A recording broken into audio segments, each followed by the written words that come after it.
Selamlar dikiş sınıfından herkese. Şimdi biz sizinle bu müslin elbiseyi dikeceğiz ve bütün aşamalarıyla anlatacağım. Kalıbından dikişine kadar modelimizi gösteriyorum. Keyifli seyirler diliyorum herkese.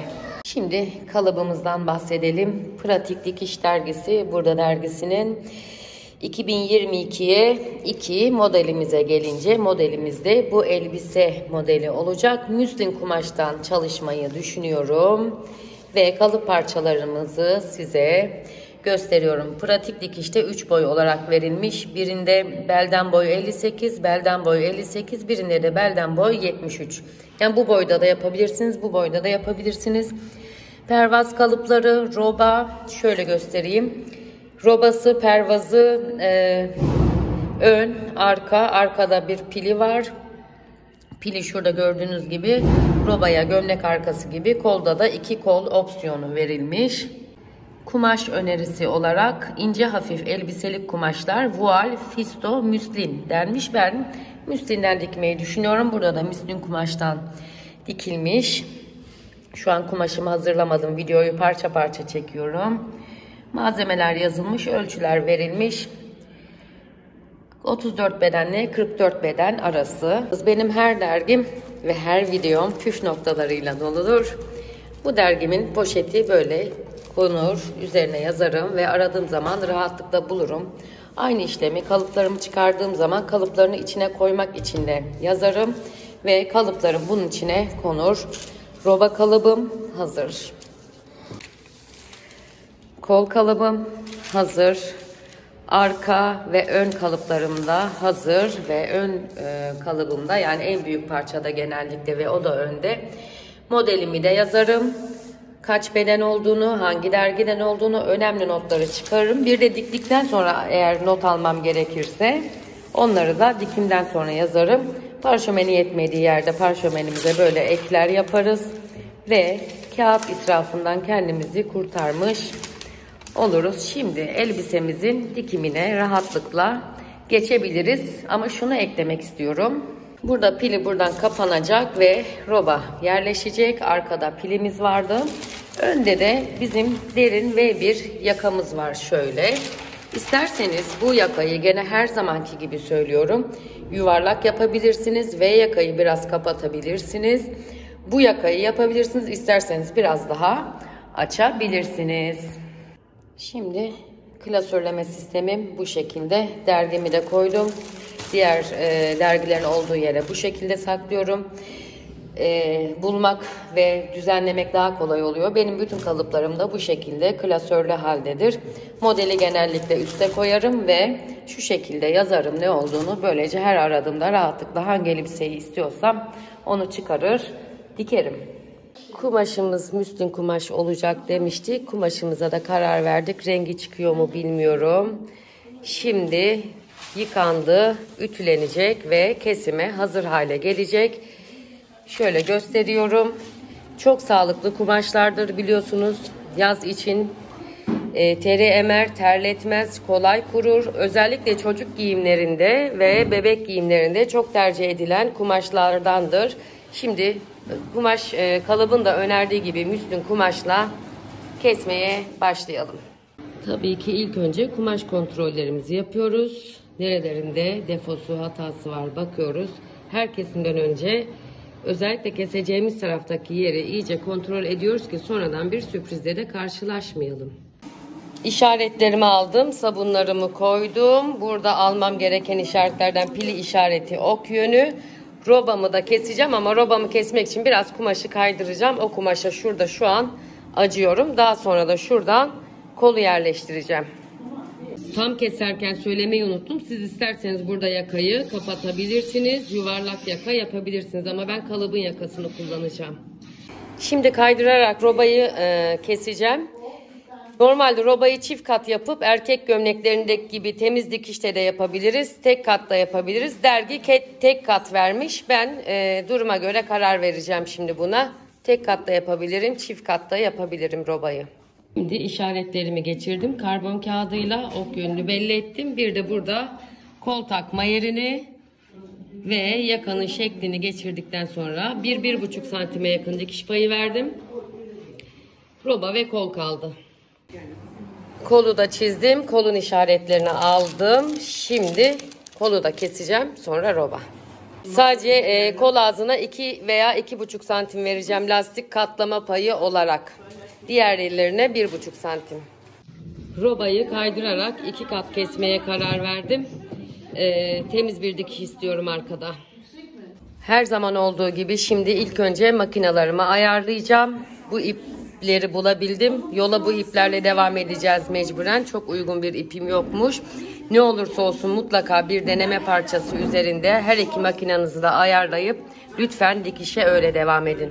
Ve siz olun, mutlaka çift kat kumaş üzerinde kumaş denemenizi yapın. O konuda da çok yanlış yapıyorsunuz. Hiçbir yerde bulamayacağınız bir püf noktası da gene dikiş sınıfından size gelsin.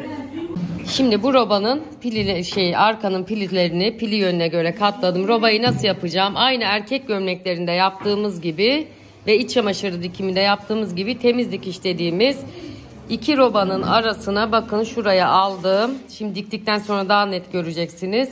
Ve burada temiz bir dikiş elde edeceğim. Ön arkayı birleştirdiğimde de omuz dikişi temiz olacak. Şöyle oldu yani robanın arasında arka. Şöyle düzü ve tersi temiz bir dikiş elde etmiş olduk. Elbisemizin arkası hazır oldu şu an. Şimdi tek katını robanın buna iğneledim. Aynı iç çamaşırında yaptığımız gibi döndürerek tersinden bir makine çekeceğiz. Elbisemin önünü şu şekilde katladım. Arkayı da şu şekilde katlıyorum. Robanın arasında kalıyor. Burasıyla burasını birleştirip diktiğimde temiz bir dikiş elde etmiş olacağım. Elbisem şimdi şu hale geldi. Omuzları dikip içinden bu katladığımız yerleri çıkarttığımızda temiz bir omuz dikişi elde etmiş olacağız. Diktik ve elbiseyi çıkarıyorum. Çıkardıktan sonra sürpriz yumurta gibi çeviriyorum ve omuz dikişimin ne kadar temiz olduğunu görüyorsunuz. Elbisenin tersi de düzü de aynı şekilde dikilmiş oluyor. Kalıpta tek kat roba vardı ama ben bu tekniği de göstermek istedim. Bir de yazın giyeceğim için teri emmesi açısından çift kat olmasını tercih ettim. Şimdi bir ara kontrol yapalım. Önü ve arkayı birleştirmiş olduk. Şuradan temizlik işimizi de yapmış olduk. Şöyle gösteriyorum. Şöyle bir yakasına bakıyorum. Ne durumdadır? Omzuna bakıyorum. Şimdi bütün elbise videolarımdan bildiğiniz üzere ya yakayı çalışacağım. Sonra kolları takacağım ya da kolları takacağım. Yanları bitireceğim. Yakayı yapacağım. Belli değil. Gene hep birlikte karar vereceğiz. Daha sonra etek ucuna şuraya far belasını dikeceğiz. Kol ağzı lastikli olduğu için ilk önce kolumu hazırlamayı düşünüyorum. Şimdi size onu anlatacağım. Kol işaretlerim kaybolmadı. Kol ortası burada. 40 beden. Gayet şık ve rahat bir elbise olacak. Bileğime göre lastiği ayarladım. 3 eşit parçaya iğneledim. Şimdi çektirerek gene iç çamaşırı bel lastiklerinde yaptığımız gibi önce buradan dikeceğim. Daha sonra böyle dikerek kapatacağım. Evet, kol ağzını bitirdik. Yani lastiğini şöyle dikiyorum. Böyle kapatıyorum. Çektirerek buradan da zikzak yapıyorum. Görüntüsü şu şekilde oluyor. Sonra kol altını yapacağız. Dikildiği zaman şöyle bir kol görüntümüz olacak. Şimdi sıra overlock çekmeye geldi. İplerimi taktım. Kumaşımı da ayarladım. Burada bir sürü denemeler yaptıktan sonra overlock'a geçiyorum. Overlocklarımı da çektim. Şimdi yanları birleştirmeden, kolları takmadan yakayı yapmayı düşünüyorum. Pervaz kalıbımı çıkarıp keseceğim. Pervazımı kestim. Şimdi buna tele yapıştıracağım ve pervaz şekline göre pervaz tekniğiyle elbisemin yakasını tamamlayacağım. Pervaz parçamı hazırladım. Telamı yapıştırdım. Dışta kalacak kısmını overlock'umu çektim. Şimdi elbiseme yüzüne gelecek şekilde yerleştireceğim. Yüzüne denk getirerek elbiseme yerleştirdim pervazı. Şimdi yarım santimden makine çekilecek. Çıtlatmalar yapılacak ve pervazım çevrilecek. Pervazımı çektim, çıtlatmalarımı yaptım. Şimdi şuraya bir makine çekeceğim. Pervaz ile payı tutacak. Elbisenin bu tarafından gözükmeyecek. Sadece şuraya bir makine dikişi çekeceğim. Ve gayet güzel bir pervaz çalışması da huzurlarınızda şu an.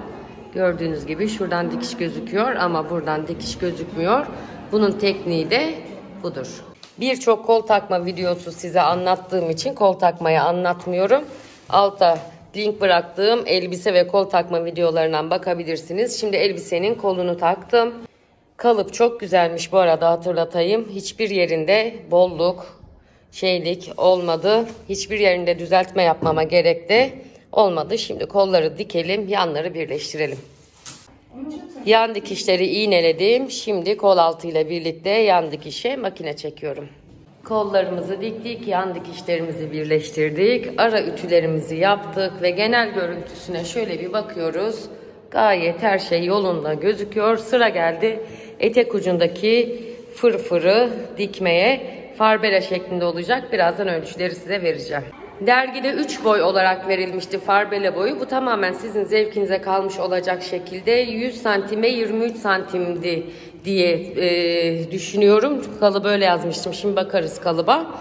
Etek ucuna büzgü alacağım. Başından beri tunik gibi gözüken elbisem şimdi artık elbiseye benzeyecek. Farbela ölçüsü için 40 bedene 99'a 23 santim verilmiş. Daha uzun isteyenler 99'a 38 yapacaklar. Yani kalıpların içinde farbela kalıbımız yok. Bu ölçülere göre yapıyoruz. Yalnız bu ölçüler sizi yanıltmasın. Bakın farbela dediği 2 tane olacak. Yani 100'e 23 ise 200'e 23 gibi olacak. 2 adet kesilecek farbela. Lütfen bu kısmını kaçırmayın. 2 adet farbelamı ölçülerine göre kestim. Şimdi overlocklarını yapacağım. Büzgüsünü alacağım ve elbiseye takmaya hazır hale getireceğim. Şimdi farbelama büzgü yapacağım. Büzgüyü ayarladım. Makinamda büzgü ayarla da yapabilirsiniz. Büzgü ayağınız yoksa makinenin ayarlarını gösteriyorum şimdi size. Singer ev tipi makineler için bu tansiyon ayarını 9'a getiriyorsunuz. Dikiş adım ayarını 4'e getiriyorsunuz ve bu şekilde rahatlıkla büzgü yapabiliyorsunuz. Büzgü ayağında deneyebilirsiniz. O da başka bir videonun konusu olsun. Bu şekilde farbela parçam da hazırlandı. Şimdi büzgüler eşit dağıtılacak şekilde elbisemin altına iğneleyip dikeceğim. Evet, büzgülerimi dağıttım, ayarladım, yerleştirdim. Şimdi buraya dikiş dikeceğiz. Evet, etek ucunun fırfırlarını da bitirdim, diktim ve elbisemiz de bitmiş oldu. Hem şöyle etrafına biraz döneyim, size elbiseyi göstereyim. Hem de kalıpla ilgili bilgi vereyim. Kalıp çok büyük, 40 beden kestim. Elbise bana bol oldu. Yani bu kalıbı kullanmak isteyenler mutlaka bir beden küçük çıkarabilirler. Bayağı geniş bir şey kullanılmış kalıp şeyi. Biraz büyük olduğu için de yakada biraz açık oldu, kötü durmadı. Üzerime de çekeceğim ve bunu kapak resmi yapacağım inşallah. Şöyle değiştireceğim, tekrar gösteriyorum. Tekrar şöyle bütün ayrıntılarıyla elbisemizi bitirmiş olduk. Dikiş sınıfında kalın, sevgiyle kalın ve dikiş sınıfından teşekkürler herkese.